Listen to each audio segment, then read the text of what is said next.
What's up, fight fans? Welcome to my channel. This is Johnny, and in today's video I'm going to be going over the statistics that nobody talks about when mentioning the upcoming rematch between William Zepeda and Tevin Farmer. Guys, before I continue, I want to say thank you to all the new subscribers.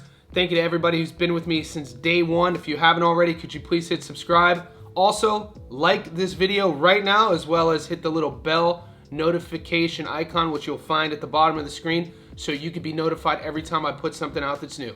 Thank you. This fight goes down in Cancun, Mexico this weekend. The much-awaited rematch between William Zepeda and Tevin Farmer. We know the first fight took place this past November, part of Latino Night Riyadh season. It was a closely contested fight. Both fighters had their moments. We know Zepeda was knocked down in the 4th round.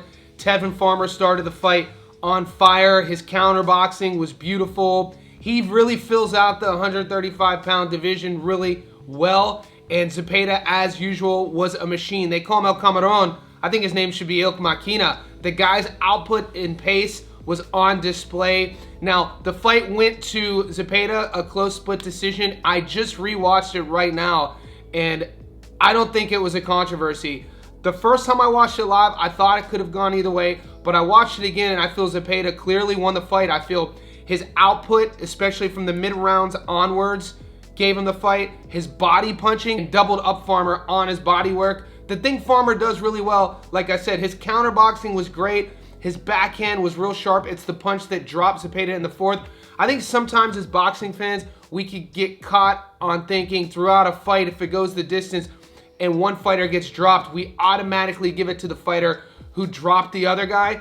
Also, when you have a guy who's an up-and-comer, a potential champion, versus a seasoned veteran in a very close fight, I feel as fans, our hearts get put on the line a bit, and we kind of lean in the emotion and lean in the moment on giving it to the seasoned veteran, because who doesn't want a seasoned veteran come and have their own Rocky story? But watching it again, I just didn't see it. I felt like Zepeda outworked Farmer. I feel like his volume was too much, and Farmer was starting to show his age. So in this video, I want to talk a little bit about those punch stats. We're going to revisit quickly the punch totals of the first fight. I'm also going to talk about what to expect in this rematch, and this is a prediction video, so stay tuned to the end of the video, and I'm going to tell you where I'm going to be putting my money. Let's revisit those punch stats real quick. All right, guys, this was a 10-round fight. Overall, the total punches thrown, Zepeda throws 77, landing 259 at a 33% clip. Farmer throws 587, landing 193 at a 33% clip. So both guys threw with the same percentage. It's just Zepeda, the younger fighter, the output, it's his style, threw way more punches, so the activity was on Zepeda's side. One of the totals I really want to talk about, in which why I gave Zepeda the fight, were the aforementioned body punches. Throughout the total number of Zepeda landing 259 throughout the fight, he lands 90 body shots. Now Farmer lands 193 throughout the fight. He only lands 45 body shots. So Zepeda literally doubled up the body shots. Now, we know both of these guys are southpaws.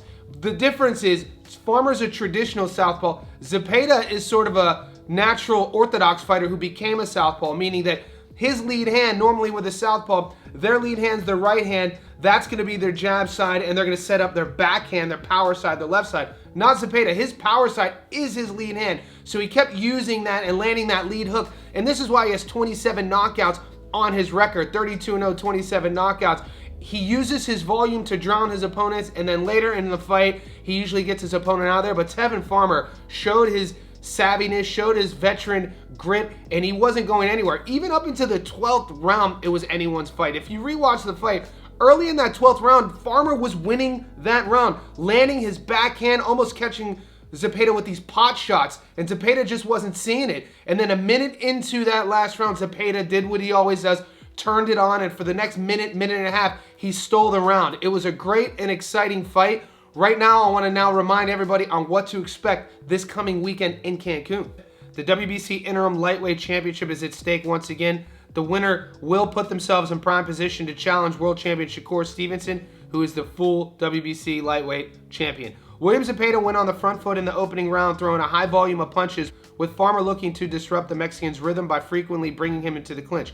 Round 2 saw Farmer's prime weapon on show, his left hand. The former super featherweight champion was managing to land his shots with success, which resulted in Farmer relying less on the clinch and opting to go toe-to-toe with Zepeda, surprising a lot of people.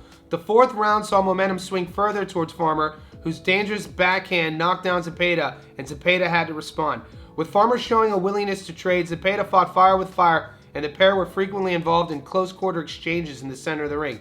As the contest progressed into the later rounds, Zepeda was still managing to keep up his high work rate, with Farmer continuing to throw clubbing left hands in an attempt to slow his opponent down. The bout went the full 10-round distance, with Zepeda being declared the victory by split decision. Those judges read 95-94, 95-94, and 95-94. 2 to Zepeda, 1 to Farmer. This rematch is taking place in Cancun, Mexico. Once again, like the first fight in November, everything is on the line. When I look at these fighters side by side, you can't look at the stats and not notice the age. 34 years old in that division is getting up there. Zepeda's in his prime. He's undefeated. He's going to have the height advantage. He's going to have the reach advantage. The southpaw stances cancel each other out. Like I said, Zepeda's style is going to be more output. When we look at the Vegas numbers on this fight, Farmer was a huge underdog going into the first fight. This fight, the odds are much closer. So let's take our betting app out and take a look at those right now. All right, if you want to take the money line, $100 on Zepeda only gets you $16 in return. 100 on Farmer gets you almost 600 in return. He's almost a 6-to-1 underdog. That last fight though, he was a 14-to-1 underdog. So the bettors saw Farmer's display. They know it was only in November, and they feel that it's going to be a lot closer. A lot of people are screaming robbery. Even when I posted about this fight on the community section, people were still saying that they thought Farmer was robbed, which I don't agree.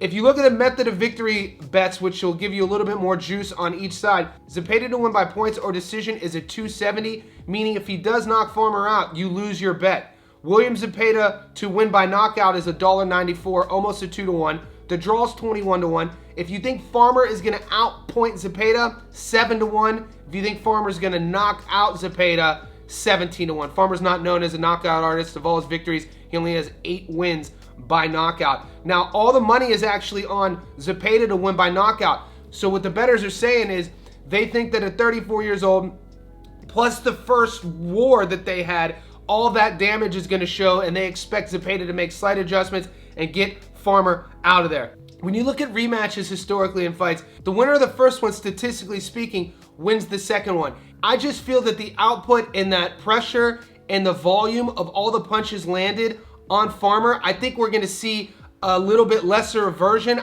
In my prediction, I'm taking William Zepeda, not necessarily because of the record or his trajectory. I just feel that Farmer's not going to be the same guy.